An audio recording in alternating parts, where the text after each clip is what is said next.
over. I don't know if you've seen that in Pearson Airport, which is a bit crazy. I saw that. Tyler's flying on Friday, and I showed him, and I'm like, "Are you sure you want to go?" We just got married. Like, come on.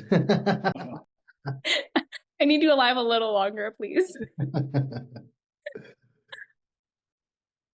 It's great to see some clients here, guys. Pauletta, thanks for joining. Get a few more. Annie as well. So today everyone has an opportunity to ask us questions, the coaching team. So we don't bite. We'll do our best. Everyone has an opinion. So maybe drop in the chat, Pauletta or Annie, like what maybe you're struggling with, or what one word can you describe how you're feeling about your health right now? And then we can maybe elaborate on it.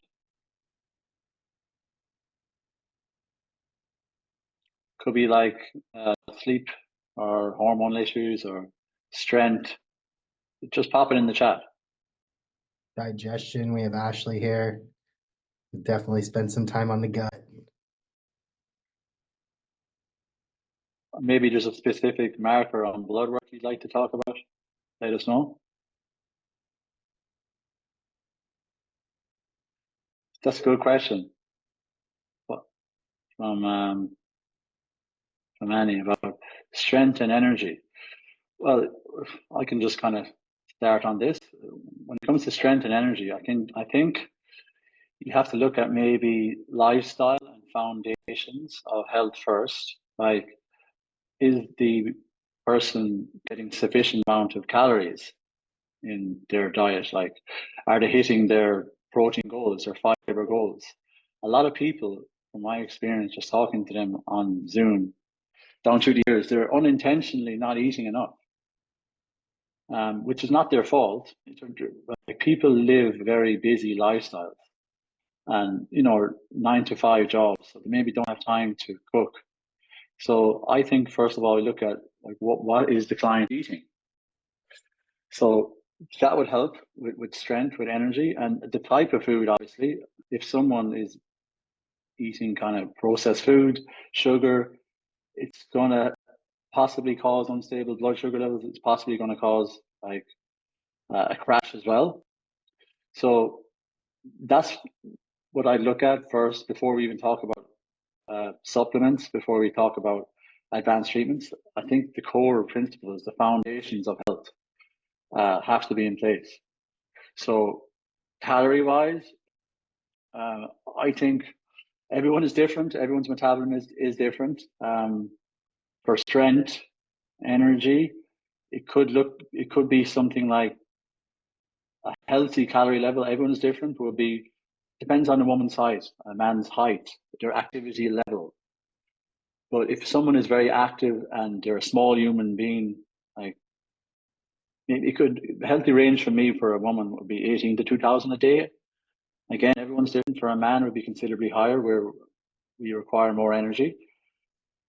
So that's what I would look at first. I mean, the coaches are amazing, very intelligent as well. They have their own strategy. But what would you look at for strength and energy?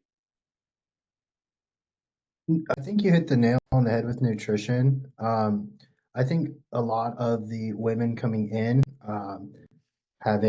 they're high level employees. They run their business or they work at a high level position at their job.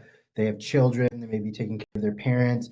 What I always think about is processes to get your nutrition in. So nutrition is important. You were talking about not having enough time in the day. I think about being able to strategize your day and your week to accommodate your lifestyle. Is how people get ahead with their job and with their family, is we program and we have processes to get to an end goal. You have to think about your health that same way. So if we're looking at strength and energy and we're trying to hit enough calories of high quality food, making sure that we segment that out into a 24-hour period. We look at that over a 7-day period, and we're able to hit those metrics day in and day out. That's how we achieve a goal. Micronutrients, getting all your vitamins and minerals through nutrition. And then protein, fats, fiber, I'd say are kind of like the pinnacle of health, in my opinion. Most of us are void of protein, we're void of fiber. So if we can start working on those, the rest of the calories like fat and carbohydrates, I don't know about any of you. I never have any problem hitting my fat and carb goal. I always have a problem hitting my protein and fiber goal. So I have to strategize how I'm going to do that throughout the day. So I'm able to hit that metric at the end of the day. I'm like, hey, I covered all of these, but that starts with meal one, making sure I'm getting enough to kind of start that foundation and then kind of work through my day and plan. If my day's really busy, I may have to purposely put a break in my day to stop and eat because I have to nurture myself to give to my clients, to give to my family. So long-winded, but those are definitely things that I think about. Our processes are super important with feeling better and achieving a certain metric. The other piece of that too is also just stress in terms of energy and sleep. And so like, just like what are you doing to help your body process stress? What are you doing to even maybe help reduce stress? But all of those, you know, mind things of meditation and breathing and whatever, they're very powerful for the body and rejuvenation and giving the body and mind energy. And also just, I mean, sometimes it's more simple than we think. Sometimes just drinking enough water. It's like the best quote unquote caffeine for the brain is water. So just making sure that you're getting enough water, because if you're dehydrated, you're going to be low on energy for sure.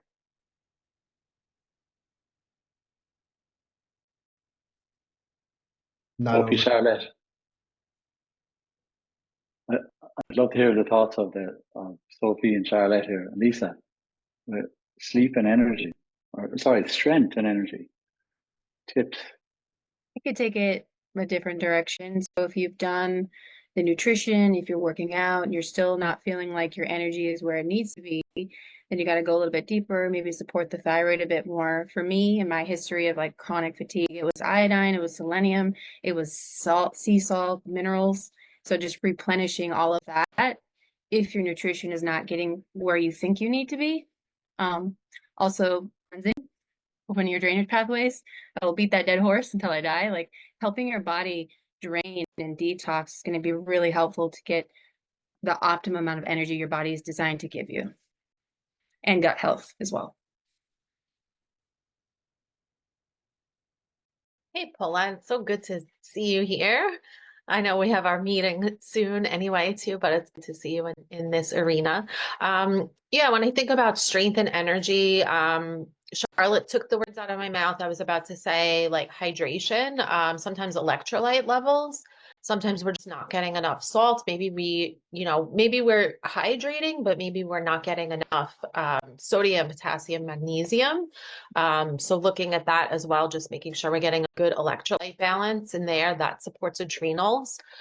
So that's really good. Sleep quality and stress is sometimes, just it depends on like what's going on. We can be mentally clouded up here, and that could really just drain us.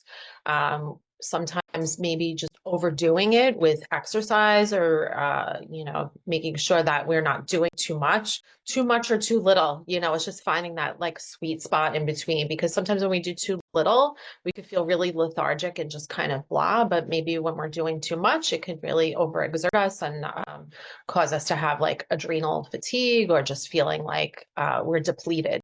So those are my thoughts. I'll add I think, on. sorry, Sophie, go ahead. No, you're fine. I think a lot like what's covered in terms of like sleep and nutrition and all of that. I like also to take like in terms of one thing I always say is like an object in motion stays in motion. And it sounds funny, but obviously we know that law. But in terms of days that we don't do as much, I know like if I'm like sitting at my desk all day, I get exhausted, I feel tired, and I get moodier than if I go for walks and I go to the gym. And another thing too, and it's actually really interesting, I was talking about this with my client yesterday because she started noticing that she started to feel like her energy go lower after like that midday. And she's like, but I used to be fine. I'm like, okay, like what changes happened and everything. And like, it seems like everything's fine. I'm like, what's going on at work? And she's like, well, now my boss has gotten on me and like we are having more clashes and this and that and all that. I'm like, honestly, like going into another way of like people can also drain our energy. The things that we do can drain our energy. and the mood that we tend to have throughout the day is something that creates or kills energy in a way. And I think it's also really important to see like what are the things that we're focused on a day-to-day basis. Are we like overall happy, or are we more worried about things? Do we tend to feel more anxious throughout the day? Because all of those things do drain energy too. It's really hard to feel energetic if you're more sad or anxious and everything. And those are things to take care of as well, because I know for me, like days that I'm happy, I feel like I could go run a marathon. I don't like running, but I could. Uh, or I could, like days that I feel lower and I'm more stressed about things and I have the work and I have this and I have like a lot of things on my plate, I don't feel like I have the energy to do a lot of things. So I think it's also seeing how things in life are going and what is my overall mood or emotions on a day-to-day basis, and kind of seeing if those have any correlation as well, considering that everything else was talked about too. Yeah, I think I was just going to say there's a really good point, Sophie, you were saying there about environment. Like, if you hang around with the people that are probably dragging you down, I think the term is energy vampires. So you want to be surrounding yourself with kind of happy, positive people, if possible. Even getting sun in. Like, I grew up in Ireland, and I think I read yesterday Ireland went through 10 days of zero sun. Like it was dull. It makes a huge difference, Paul. That like I'm in Miami now, very grateful. Like the sun is shining for me personally. Gives me more energy. So your environment, whether it's people or the weather, I think would help. Like I remember I lived in a basement years ago. I didn't have any energy because there was no sunlight coming in. That's just me. A lot of people are like that. Like artificial energy, like a lot of people are using stimulants to just get through their day. And when the stimulant comes off, like it's not real energy. Like you have to get real food into us. I think it's important. Alcohol, I mean, again, nothing wrong with the odd glass of wine here and there, but again, for me personally, the next day I've no energy. So little things like that. I hope that helps, Paulette. I have a question about that. I am new here, but I've been reading all the things and about inflammatory foods and stuff, and caffeine is on there, and like I don't think I overdo it with caffeine, but I love my coffee in the morning, so I'm afraid of giving that. I'm afraid of being told I have to give that up. I wanted to hear like generally approach that with your clients and like how it impacts the adrenals and cortisol and all that stuff.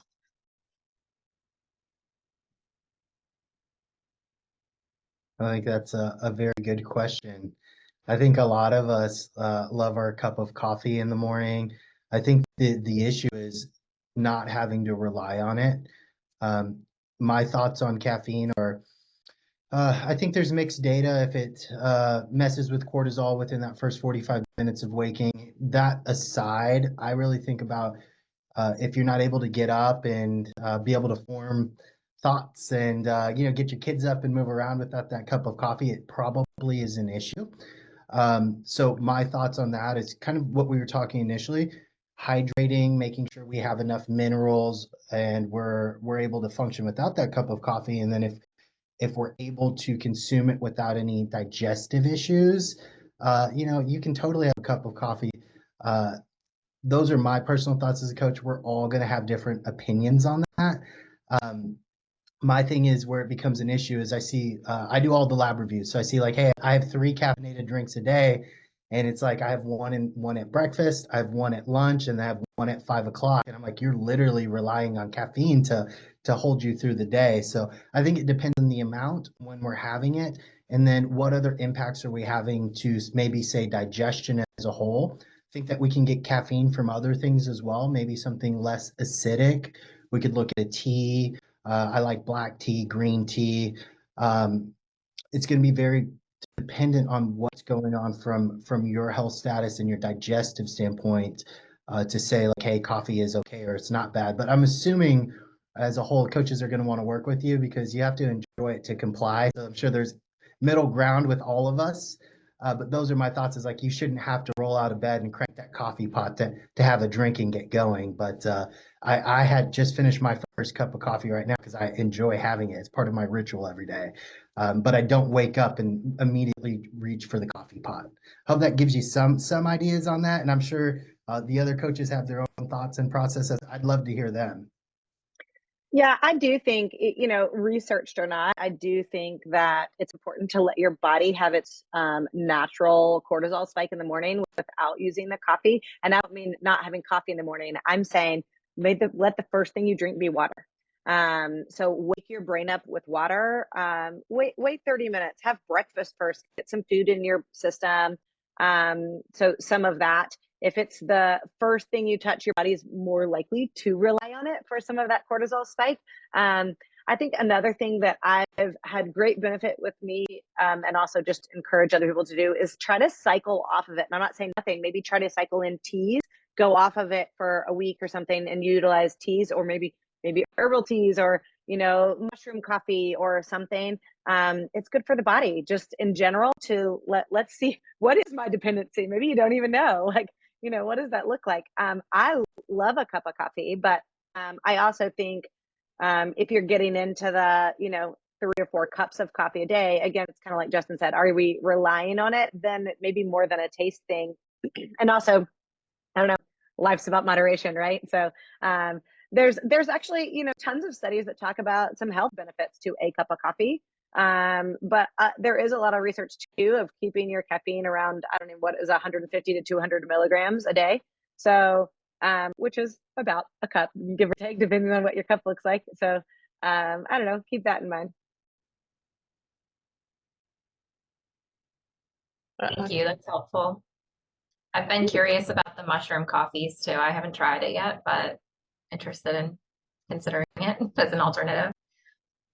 I'm a big fan of the mushroom coffees. I love them for their nootropics, which are, there's other, like, I don't want to say medicinal mushrooms, but they have, focus, energy, brain fog, like all those things. So, I mean, everything that the other coaches, Justin and Ashley, were saying were all valid. I mean, I always like to ask my clients, like, what do you love about coffee? Like, what is it do you like it maybe just for the smell or the taste? Some people are just more about that rather than maybe the caffeine jump. And then sometimes I like to just ask, like, what are your symptoms? Are you having issues falling asleep, staying asleep? Are you feeling anxious? Do you feel those energy dips and whatnot? Because that's going to really tell me, like, how are you using caffeine? So that's always, like, really helpful as well. How much are you having? Are you having like 1 in the morning, or, and when are you having it? Which were points that both of the other coaches were saying too, like not having it on an empty stomach, because then obviously that's just going to, it's almost like putting something into your system instantaneously without having some food in there. So that's either going to be disruptive for gut, or then all of a sudden disruptive for your stress hormones as well. And then, like, what does your life look like without it? Sometimes it's good to explore. I mean, I never really understood my dependency on caffeine until I took it away. And then I was like, wow, I have really bad headaches. So I was like, wow, I'm really dependent. I didn't think I was, but I really was. And so, like, looking like, what does it look like if I don't have it? Maybe I am less stressed. Maybe I am less anxious. Or is there a dependency issue because of withdrawal symptoms? And then again, the mushroom coffee, I can go on and on. Like, I love it. And it's so much, I think the one that I have every day is like 45 milligrams of caffeine.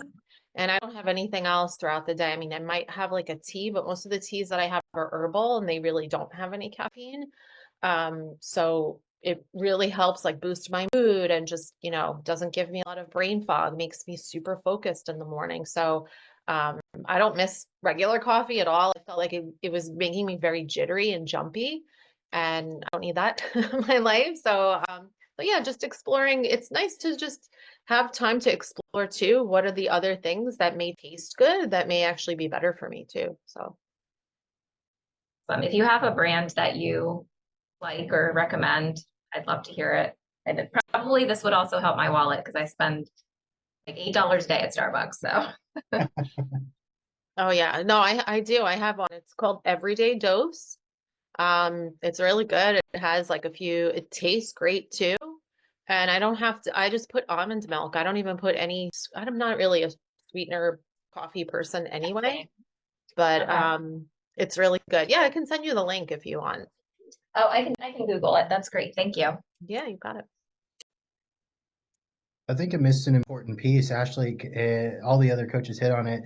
I think having that coffee first thing in the morning, for me, I can't eat after I have that cup of coffee as well. So I think if we're trying to hit calories, it's super important to eat before you stimulate your body, if however we're doing that. So I always try to have a pretty balanced breakfast before I get in and have any caffeine, because I had my cup of coffee and now I'll probably work for 3 hours and not think about food. So I think that's a very valid and important piece. So, I mean, I don't want to take over, but I just want to ask one more question. Um, like I always work out on a empty stomach in the morning and then have coffee after. So I'm just wondering if that also potentially like impacting my cortisol and everything. I would say we all probably, I don't want to talk for everybody, but I would say yes. I don't know if anybody else wants to raise their hand, but I would say for sure you have to have some food when you train. So we think about exercise, it's a stress response. I would say most people enjoy it to a degree, whatever exercise we're doing, but that is a stressor. And if we're not eating on top of that, we should have our highest cortisol spike in the morning. So if we're training fasted and having that huge cortisol and stress response without food, I definitely think that could be problematic from an adrenal standpoint. And I also think about from a body composition standpoint. I know all of us here want to preserve and maintain our muscle mass. So we absolutely need some sort of calorie to support our exercise. It doesn't mean you have to eat 1,000 calories before you train, but you could have some fruit, something very light to just kind of get you through your workout, and then uh, you know kind of help manage that stress response. I'm a big advocate of pre-workout nutrition. I think there's just so much benefit from the exercise and endurance standpoint, and then just managing cortisol through your training. The food is going to help a lot.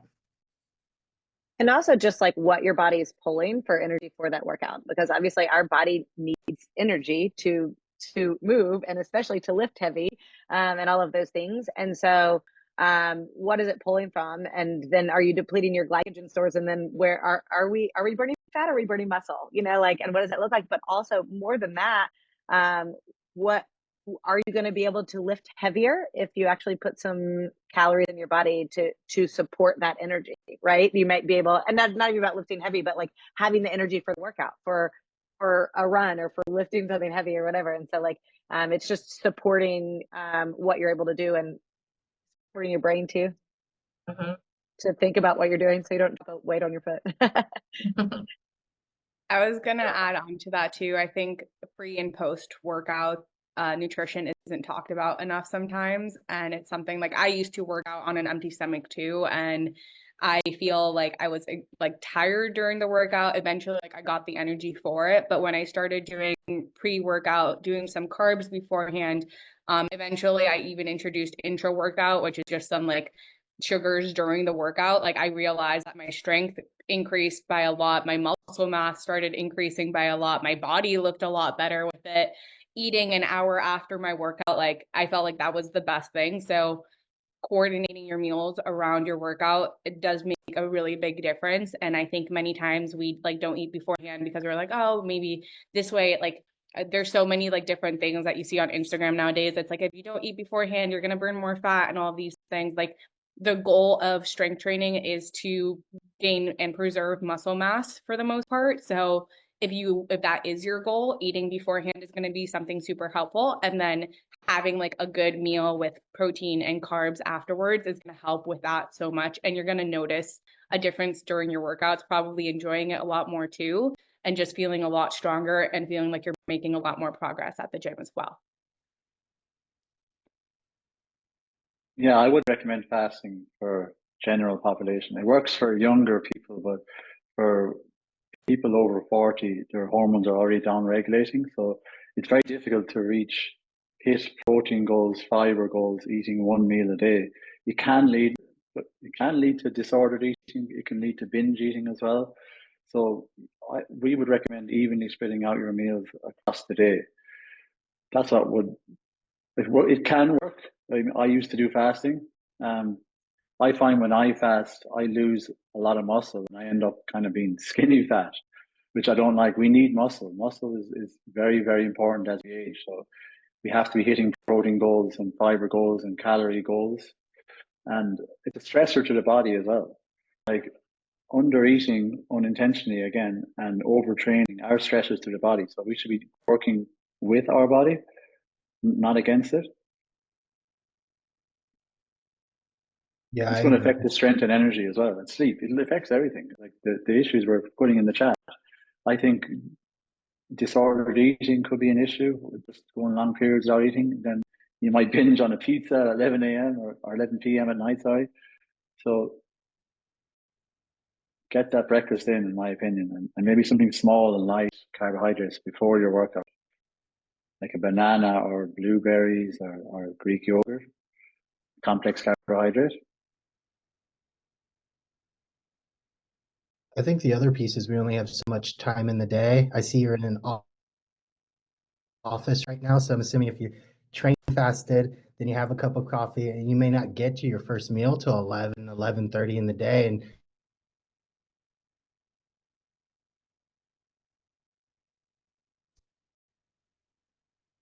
I think I'm cutting out. I'm sorry. We have some very, very bad snow here.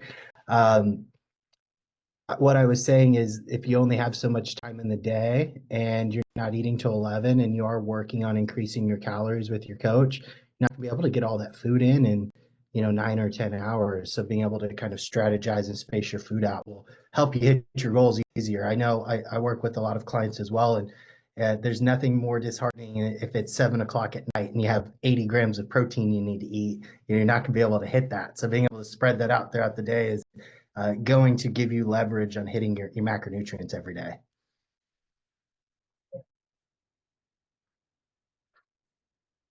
Here's a question for clients.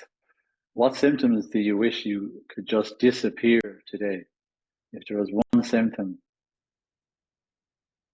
pop it in the chat. We'll tackle it. Andrea, I'd love to see you join in.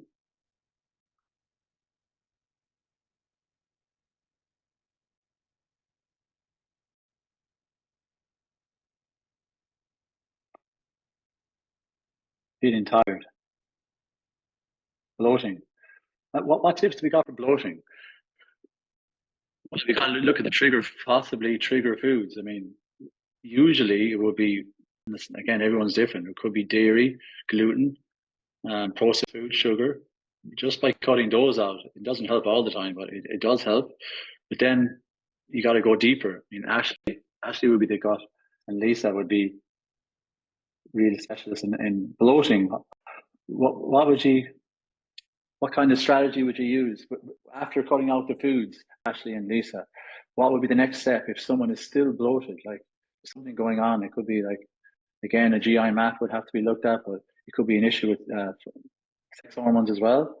There's a link. But if we tried the initial steps and the client is still suffering bloating, what would be, in your professional opinion, the next step? Yeah, I mean, I'm a big believer that, I mean, sure, of course, yes, we can have, of course, food allergies and food sensitivities, but I'm a big believer that most food sensitivities actually come from because we have an imbalance of the gut. I think it's rare that someone just can't eat cabbage forever. And if you have continued to like cut out foods and then there's more foods that you're having to cut out and more foods, then we have an underlying root thing. Most foods, if you properly heal the gut and deal with stress and have balanced hormones, you can probably eat most everything.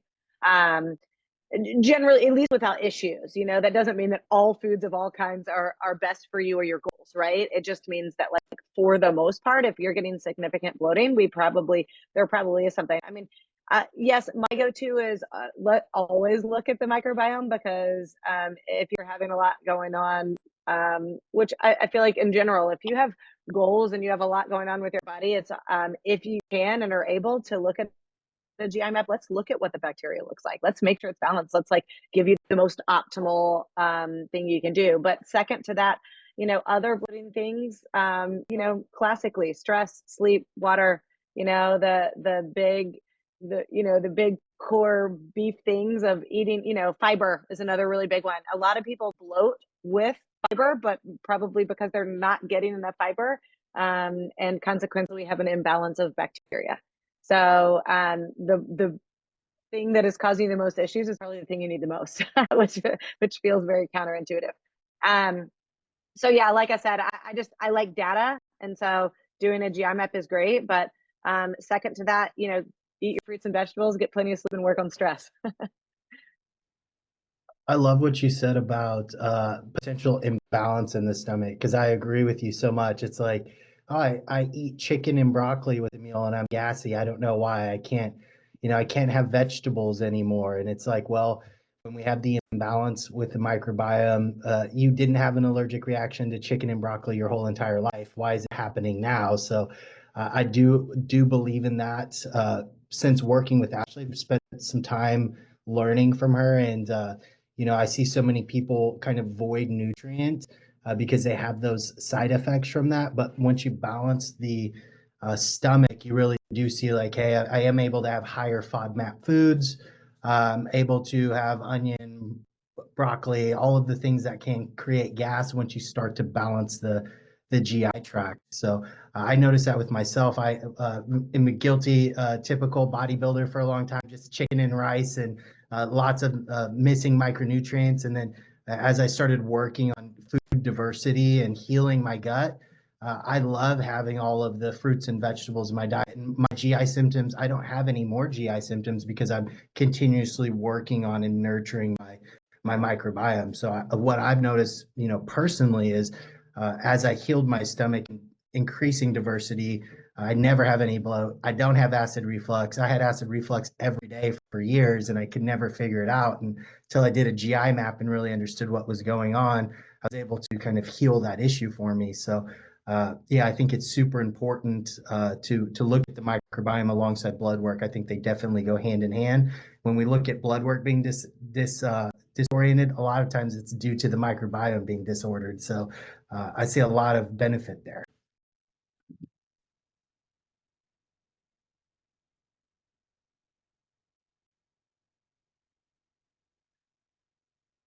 Thanks, Justin. Here's another question for the clients. Like, what one change have you kind of implemented that has helped with your digestion, that has helped with your sleep, that has helped with your energy?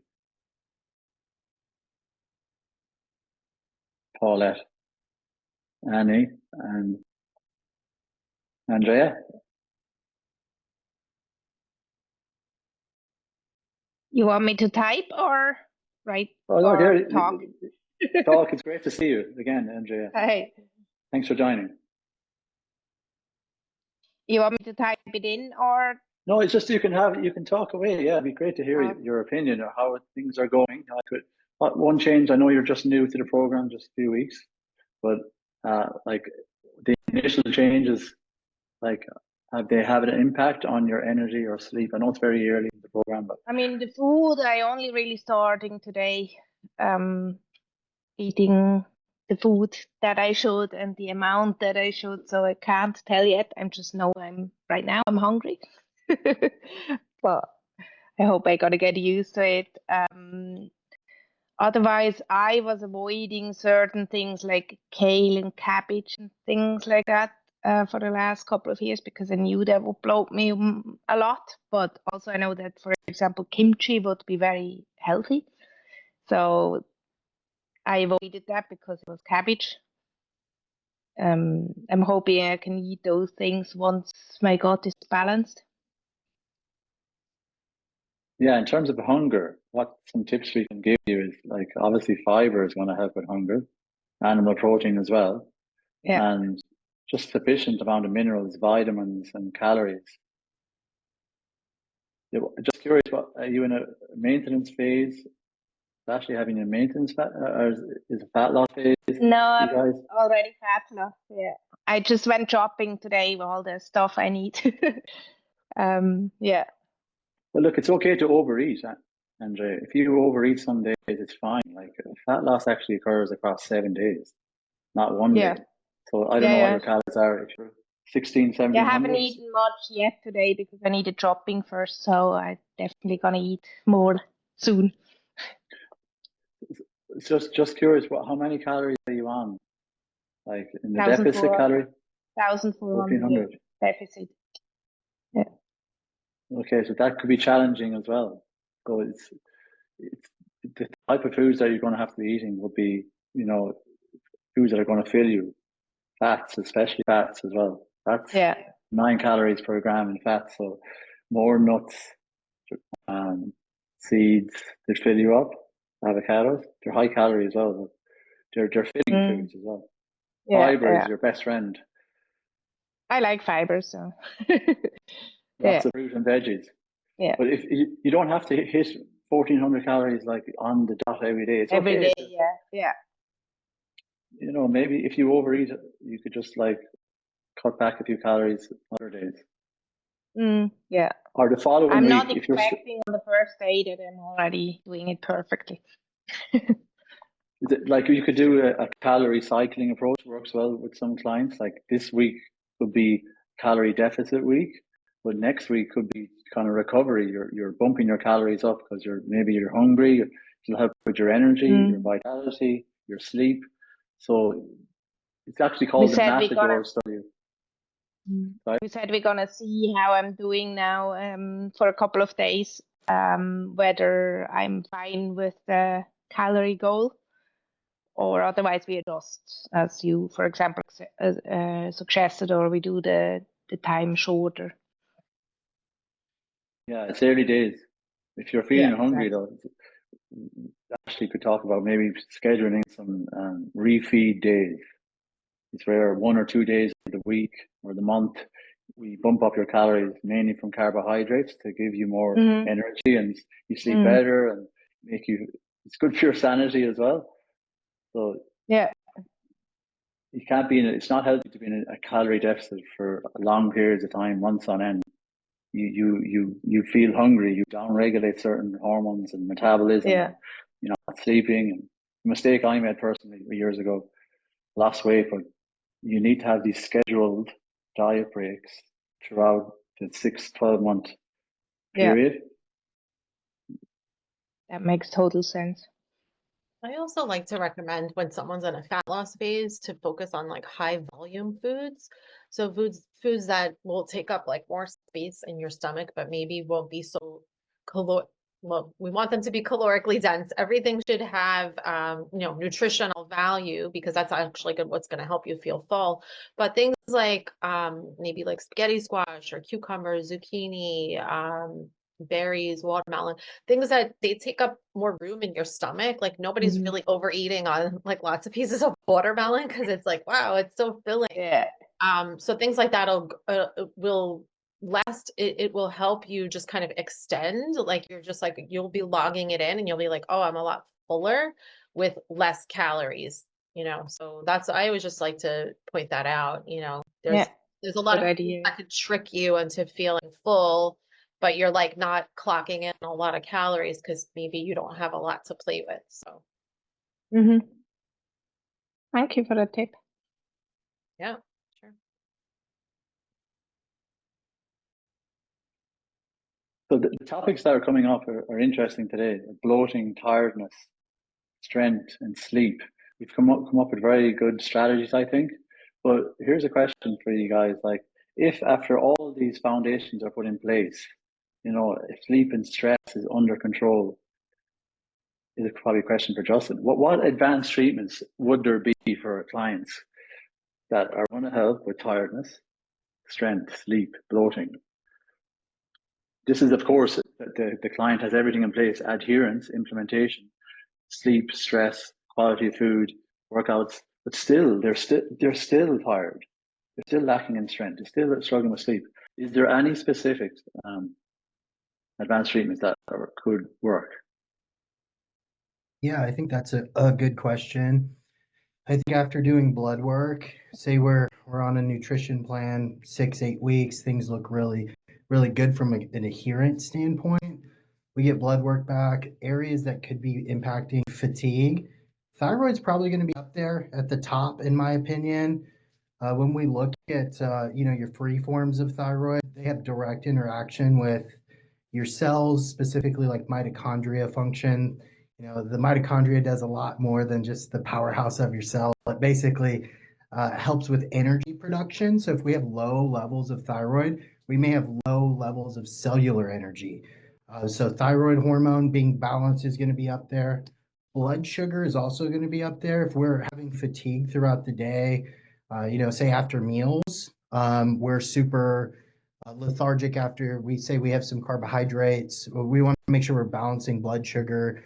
I know a lot of people will use things like berberine. Sometimes those things are not strong enough. So pharmaceutical grade metformin is something that we use in clinical practice quite a bit. I'm a huge advocate of metformin. I take it every day. I have for years. So I think about thyroid, blood sugar, potentially sex hormones, depending if you are pre or postmenopausal. In postmenopausal women, your testosterone is going to be a big driver in energy. So if we have really low testosterone production, that could impact our energy. I also think a lot about the adrenal glands. So supporting your adrenals with DHEA, pregnenolone if you need them. Don't just go out and take them. Look at your labs, work with a coach, work with First Optimal and us. But neurosteroids are going to impact the production of sex hormones. And I'm a big advocate of a lot of the peptides to reduce stress. Selenk is one that we use in clinical practice. It works off of GABA in the brain. It helps with stress resilience. It doesn't have any of the drowsiness or addictive effects of like anti-anxiety medication. I like using oxytocin. We all make it. A lot of us make less of it over time. That's a love hormone. It's very good at reducing stress. So there's a lot of things that you can pick from. A lot of those things will help you kind of unpack and unwind at the end of the day, help you get more deep and restorative sleep.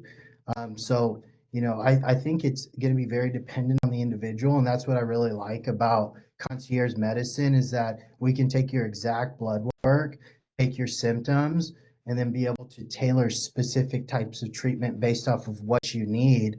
But I think endocrine hormones like your thyroid, your testosterone, your estrogen, progesterone, your adrenal glands, all of those things are going to impact mood, fatigue, stress. If we have low levels of those, stress resilience may be very low.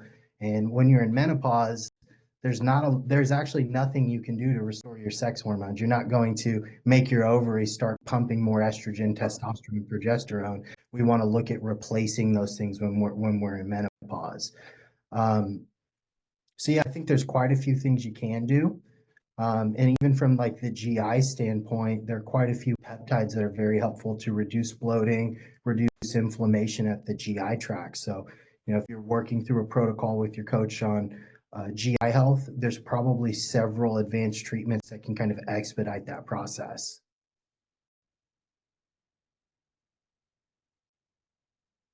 Annie, I think that's going to help you massively.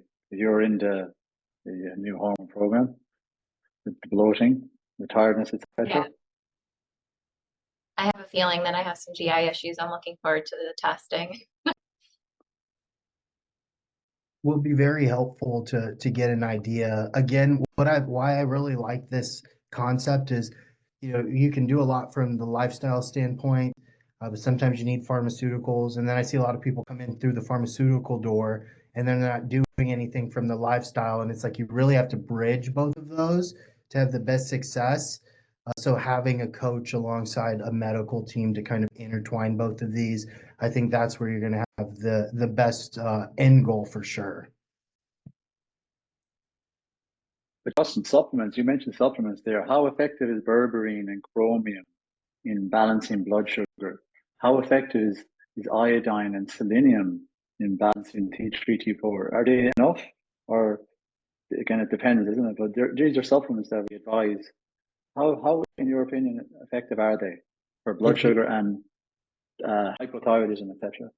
Depends on the severity. If you're type 2 diabetic and you have really high fasting glucose glucose, really high fasting A1C, a berberine may not be enough to bring your blood sugar down. Does that mean you have to stay on metformin forever? No. But I like to think of it putting out a big fire, maybe controlling your blood sugar, reducing weight, improving energy to give somebody momentum, give them some small wins, start to have some reductions in weight. And as they get into a better health status, maybe they could remove some of those anti-diabetic drugs and lean more into the natural remedies. Same with thyroid. If you have a really abnormal TSH, I think the highest one I've ever seen here was like 49. The reference range goes to 4. We like it under 2. I seen one at 49. I don't think there's enough selenium and iodine in the world to bring her back from hypothyroidism. She needs pharmaceutical intervention. So if we're looking at someone being pretty close within the range, potentially just deficient in nutrients, those supplements, they'll definitely move the needle and improve somebody's health status. My thoughts is always trying to do as much naturally as you can, reassess, and if you're not having improvements there, you need pharmaceuticals. I think they definitely have their place, but not just jumping to that as an immediate. We really want to assess blood work, see where someone's at, look at genetics as well. Why I take metformin: my mom's type 2 diabetic. My grandfather died of a massive heart attack in his 50s. He was type 1 diabetic in the end. My mom had gestational diabetes with me. Like, I have a lot of things working against me. So why would I not be proactive and work on managing my blood sugar in my 30s so they're not an issue in my 50s or 60s? So I think there's so much that goes into that. And again, that's why it's great to have experts look at your stuff and then be able to integrate that with medical providers to see, like, hey, what do you really need? And can we do enough through natural means to do this? If not, we definitely have a full arsenal of things from pharmaceuticals to help improve those symptoms for a person. You touched on peptides there. Obviously, they seem to be beneficial for reducing inflammation, boosting the immune system, longevity, anti-aging, hair, skin, nails, all that. But are peptides, like, they're kind of a lot of people not that knowledgeable yet, are they for life? Peptides, are they just for initial treatment to get a person healthy? That's a good question. Peptides do not replace things long term. We could think about using a peptide in a short period of time. We're talking about maybe gastrointestinal related issues. There's some specific peptides that help heal the GI lining. Someone may do a course of that for 60 or 90 days, and then maybe use it intermittently to kind of maintain a healthy gut mucosa, keep inflammation low. I use a lot of the healing peptides for my stomach. When I initially went through a GI map, I did a very heavy protocol of peptides, and now I use them more as a maintenance dose, maybe once or twice a week as I need them.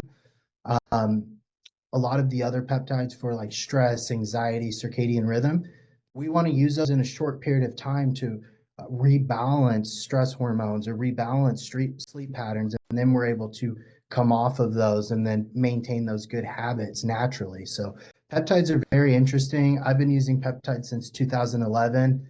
They've gained more traction because now we all have access to social media and influencers talking about them. But I really love them. I think that there are lots of applications, and I think there's over 350 peptides available. So they're very specific to the individual. The other piece with them is they do not replace hormones. They actually upregulate hormones. So if we want to upregulate growth hormone for a short period of time, we want to upregulate the immune system. There are things to work on that. I was speaking with somebody last week about long haul COVID, and I had recommended a particular peptide to help balance T cell function because she was having a lot of issues for that. That's something she could use for a short period of time, and then through nutrition and lifestyle be able to maintain a more balanced innate and adaptive immune function. So I hope that answered your question. Yeah, it does. That's good. Has there been studies shown that peptides alongside bioidentical hormones are safe? It's kind of going down a rabbit hole here, but can you use the two together, peptides alongside bioidentical hormones? Most people do. I would say there are only a couple peptides that have been looked at for long-term studies for human use. To be honest, you're not going to get a case size study large enough to do like long-term data on, because one can't patent peptides. I don't want to get into specifics around, uh, legislation and pharmaceutical companies, but like you're not going to be able to make a patent and make millions of dollars off of a peptide. So the case studies are very small on them, but we have lots of clinical experience using them, and a lot of people will intertwine HRT with peptides. I do myself. I take testosterone replacement therapy, and I use various peptides based off of what I need throughout the year, and I find them very beneficial.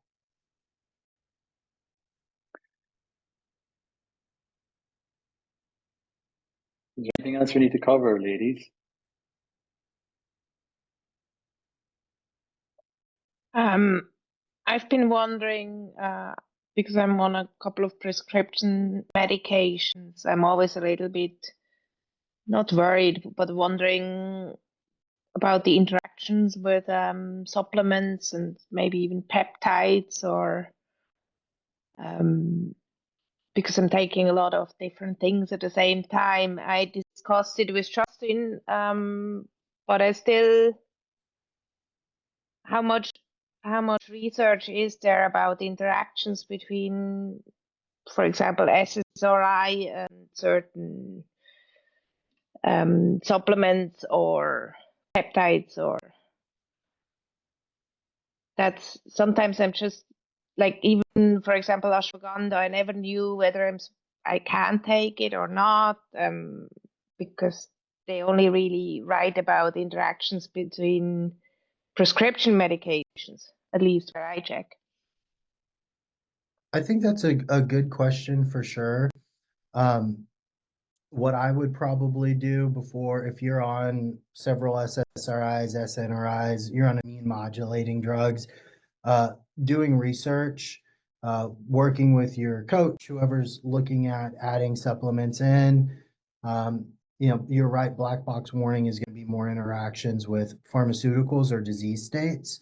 But doing research, and then if you have a practitioner available to look at those, I know you're in a different country, so it's a little bit more difficult, but with what we do through First Optimal is we have our clients come in, fill out a questionnaire. We have a medical staff review supplementation and then recommendations of pharmaceuticals to make sure there's no interactions. SSRIs are more tricky. You don't want to use peptides that are going to influence dopamine or serotonin reuptake. So, things that we've talked about would not have those interactions, but there are definitely things that can have those interactions. So that's the whole point of working with a medical team. And then if you have a practitioner there locally, just being very upfront of like, hey, I'm taking these supplements. Do you think there's any contraindications here? But always doing your due diligence there and making sure that there's not. I would say most vitamins and minerals, you're probably okay. But when we start looking at other pharmaceuticals, it can be a little bit more tricky of a conversation. I hope that Thank you. some Yeah, now I have someone or people I can actually ask, because my GP and my pharmacist aren't really very informative or knowledgeable, I think, about those combinations. They are more focused on prescription drugs. Yeah, no, I understand that completely. And it can be frustrating when you're wanting to do some holistic things and you can't get in any input from anybody else. So pretty much vitamins and minerals, we kind of need most of those things. Adaptogens are a little bit different, but I am under the impression ashwagandha alongside SSRI probably has no interactions, but I would continue to look further down that hole. But I personally don't think so. Okay, thank you. Absolutely. Thanks, guys, for joining. That was really good. I'll post a replay on the app. I'll email to everyone as well. It's great to see faces here, especially you, Andrea. We just ordered your testing, by the way. So all the kids will be arriving pretty soon, next few days. Yeah, I got from the delivery, I got an email that it will be sent soon. So, yeah. Looking forward to the lab review. Yeah, me too. I've got to